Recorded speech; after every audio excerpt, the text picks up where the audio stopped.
Hello friends, आज जिस topic पे हम लोग डिस्कशन करेंगे वो है लोक अदालत। लोक अदालत आर्बिट्रेशन के पेपर में एक सबसे इम्पॉर्टेंट टॉपिक है और जिसके ऊपर एक कंपलसरी क्वेश्चन, लॉन्ग क्वेश्चन, वो भी इनफैक्ट आएगा ही आएगा।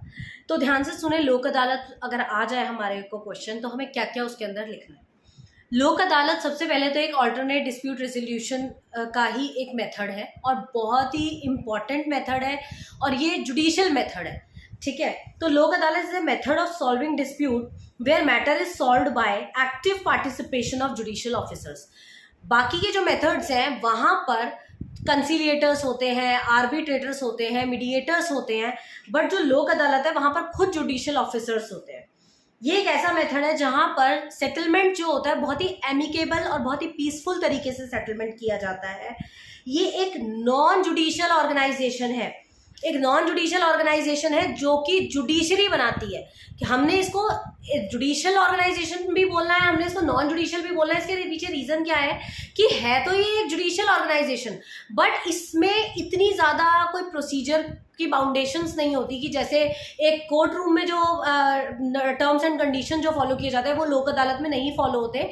इसीलिए हम इसको कहते हैं कि ये एक नॉन जुडिशियल ऑर्गेनाइजेशन है जो जुडिशियल बॉडी ही रन करती है और वही फॉर्म करती है। और ये एक ऐसी ऑर्गेनाइजेशन है जो कि स्टेट्स लीगल एड भी प्रोवाइड करती है। आगे हम पढ़ेंगे लीगल एड क्या होता है, तो फिलहाल हम ये पढ़ रहे हैं अभी कि लोक अदालत क्या है। तो लोक अदालत एक ऐसा मेथड है एडीआर का जिसके अंदर जुडिशियल तरीके से नॉन जुडिशियल बॉडी रन करती है और इसके जो डिसीजंस होते हैं वो बाइंडिंग डिसीजंस होते हैं, जो कि हम आगे की इसके फीचर्स में पढ़ेंगे। ये एक लीगल सर्विस अथॉरिटी एक्ट 1987 के अंडर पास हुई थी। इसके जो फीचर्स हैं, लोक अदालत के अगर फीचर्स लिखते हैं हम, तो सबसे पहला लोक अदालत, देखिए कोई भी अगर आप एडीआर का मेथड लिखेंगे तो उसमें उसके फीचर्स में 3-4 चीजें तो आपने लिखनी ही लिखनी है, जो आप याद कर लीजिए कि आपने हर किसी में डालने हैं। Number 1 time saving, number 2 cost saving, number 3 fast, ठीक है बहुत ही फास्ट होता है, और इसके अलावा पीसफुल है। जो कोर्ट रूम्स में लड़ाई झगड़े और इतना ज़्यादा झगड़ा फसाद होता है वो इधर नहीं होता है, क्योंकि यहाँ दोनों अथॉरिटीज़ को, दोनों पार्टीज़ को बिठाकर चीज़ें सॉर्ट आउट की जाती हैं। तो इस वजह से 4-5 फीचर्स तो हमने सब में एडीआर्स के जितने मेथड्स हैं सब में कॉमन डालना है।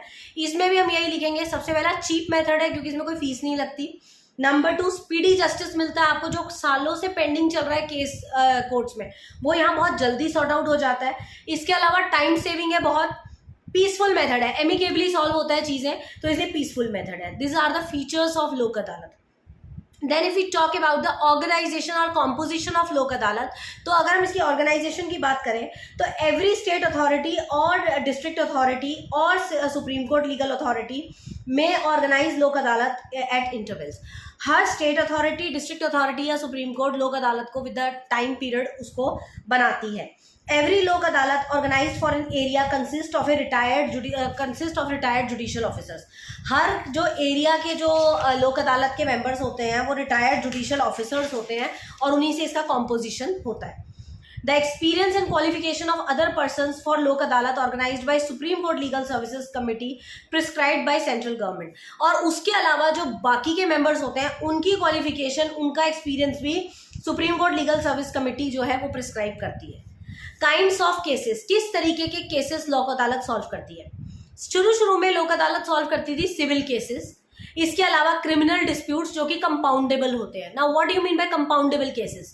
कंपाउंडेबल केसेस का मतलब होता है ऐसे केसेस जिनको आप आराम से सॉर्ट आउट कर सकते हैं, कंपाउंड कर सकते हैं, कैलकुलेट कर सकते हैं। सपोज किसी के साथ मेरा झगड़ा हो गया, तो झगड़ा होने के बाद मैं ये नहीं चाह रही कि वो मैं उसको पनिशमेंट दिलाऊं, मैं ये चाह रही हूँ मुझे डैमेजेस दे दे, तो वो एक कंपाउंडेबल केस हो गया। कंपाउंडेबल केस का मतलब जिसके पैसों में चीजें सॉर्ट आउट की जा सकती है या इंस्ट्रक्शंस दे के सॉर्ट आउट की जा सकती है या किसी चीज में कंसेंट दिलवा के सॉर्ट आउट किया जा सकता है। उसके लिए आपको जेल वेल भेजने की जरूरत नहीं है। तो ऐसे केसेस जिसको कंपाउंड किया जा सकता है वो वाले केसेस सॉल्व करती थी। फिर धीरे धीरे इसके सक्सेस लेवल को देखते हुए, अच्छा उस टाइम पे मैट्रिमोनियल केसेस, टेस्टामेंट्री केसेस सारे सॉल्व करती थी, बट जैसे जैसे इसका सक्सेस लेवल बढ़ता गया लोगों ने देखा कि ये तो बड़ा फास्ट मेथड है, टाइम सेविंग है, चीप है, तो इसमें फिर डिसाइड किया गया कि मोटर एक्सीडेंट के केसेस भी डाल दिए जाए। क्योंकि हमारे देश में मोटर एक्सीडेंट के केसेस सबसे ज़्यादा होते थे, तो वो वाले केसेस भी इसमें डाल दिए जाएं। और उन केसेस के डालने के बाद जुडिशरी पे से बर्डन बहुत कम हो गया ऑनेस्टली, क्योंकि मोटर एक्सीडेंट के केसेस को क्लेम जो भी करते थे कॉम्पेंसेशन दे के रफा दफा कर देते थे। फिर लंबे लंबे पेंडिंग केसेस में सॉर्ट आउट हुए। फिर और कौन से केसेस ऐड हुए इसमें, म्यूटेशन ऑफ लैंड के केसेस, कोई लैंड को लेके झगड़ा है उसका सॉर्ट आउट करना है, matrimonial cases, family disputes, testamentary cases, सारे सॉल्व करने लग गया। तो ये सारे टाइप ऑफ केसेस जो है वो लोक अदालत में सॉल्व होने लग गए। उसके बाद पावर्स क्या क्या होती हैं, अगर हम इसकी पावर्स की बात करते हैं लोक अदालत की, तो what are the powers of Lok Adalat. Number 1, इसके सेम पावर्स होते हैं जैसे कि एक सिविल कोर्ट के पावर्स होते हैं। जो सिविल कोर्ट को जो पावर्स मिले हुए हैं वही सारे के सारे पावर एक लोक अदालत के पास होते हैं। दूसरा है अटेंडेंस ऑफ विटनेस, अपने विटनेस की अटेंडेंस मांग सकता है लोक अदालत। एविडेंस के लिए एफिडेविट्स मांग सकता है, उनके डॉक्यूमेंट्स पे, उनके रिकॉर्ड्स पे क्वेश्चनिंग कर सकता है, उनके अपने प्रोसीजर को फॉलो कर सकता है। It is not dependent on any judicial procedure. ये मैंने आपको शुरू में भी बताया था कि ये अपने प्रोसीजर को फॉलो करता है। फिर deem to be civil court, ये एक तरीके से सिविल कोर्ट ही ट्रीट किया जाता है जब ये अपने प्रोसीजर को फॉलो करता है। इंस्पेक्शन करने के भी राइट्स है इसके पास। इंस्पेक्शन करने के राइट मतलब किसी भी चीज की जाके इंस्पेक्शन या इन्वेस्टिगेशन कर सकते हैं ये, या ऑर्डर निकाल सकते हैं इंस्पेक्शन का। अच्छा, लोक अदालत की नीड क्यों हुई, इतनी ज्यादा क्या जरूरत पड़ गई थी कि लोक अदालत बनानी पड़ी। सबसे पहला, केस का बर्डन बहुत ज्यादा हो गया था जुडिशरी के ऊपर। अब इतना ज्यादा अगर केस का बर्डन होगा तो डेफिनेटली हमें एक ऑल्टरनेट अथॉरिटी चाहिएगी।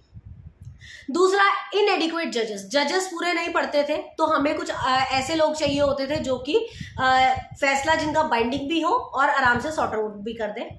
लिटिगेशन की कॉस्ट बहुत ज़्यादा होती है जुडिशरी में।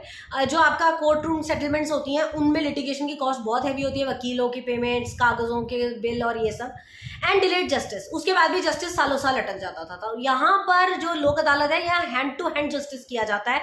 कोशिश रहती है जितना जल्दी हो सके इस अदालत में केस को निपटाया जाए। इसके अवार्ड की नेचर क्या है, what is the nature of award of Lok Adalat. Number 1 is binding as civil court. जैसे सिविल कोर्ट की जो अवार्ड होती है, जो जजमेंट होती है वो बाइंडिंग होती है, उसी तरीके से एक लोक अदालत की जो जजमेंट होती है जिसको हम अवार्ड बोलते हैं वो भी बाइंडिंग होती है। नंबर 2 इज इन्फोर्सिएबल, ये इन्फोर्सिएबल है। जैसे सिविल कोर्ट की जजमेंट्स इन्फोर्सिएबल है वैसे ही ये भी इन्फोर्सिएबल है। थर्ड इज नॉन रीअपीलेबल, आप लोक अदालत की जो जजमेंट है, जो अवार्ड्स है, उनको बार बार रीअपील नहीं कर सकते हैं। कुछ केसेस हैं जिसमें अपीलेबल है, वो हम डिस्कस करेंगे। फिलहाल आप इसको लिखेंगे non reappealable. In case failure of award then judiciary will see what can be done. अगर कुछ केस ऐसे होते हैं, एक्सेप्शनल केस, जहां पर लोक अदालत फैसला नहीं कर पाती या पार्टीज अग्री नहीं होती लोक अदालत के केस से, तो उस केस में जो कोर्ट्स हैं वो अपने अंडर ले लेती है, जुडिशरी अपने अंडर ले लेती है। Then coming over to permanent Lok Adalat. देखिए, अभी तक तो जो चल रहा था सो चल रहा था।